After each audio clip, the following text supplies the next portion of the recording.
आज मैं आपके लिए एक घरेलू नुस्खा लेकर आया हूँ जो कि है खांसी के लिए। जब भी आपको बहुत ज़्यादा खांसी हो रही हो और आपको फ़ायदा नहीं पहुँच रहा हो तो आपने क्या करना है कि आपने लेनी है 3 अदद लौंग और 2 अदद इलायची। इन दोनों को आपने उठाकर आग पर जलाना है। जब तक आप जलाते रहें जब तक कि ये राख न बन जाए। उसके बाद आपने इनको किसी बर्तन में डालकर, किसी प्याली में डालकर इनको आपने पीसना है।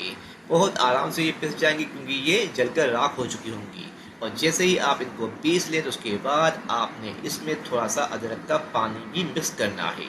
और साथ साथ आपने 1 चम्मच या इससे थोड़ा ज़्यादा आपने शहद डालना है। ये एक अच्छी रेमेडी है, बहुत अच्छा फ़ायदा मिलता है खांसी से। आप इसका इस्तेमाल करें और इससे फ़ायदा हासिल करें। वीडियो अच्छी लगे तो आप लाइक करें और कमेंट्स बॉक्स में अपनी राय भी दें।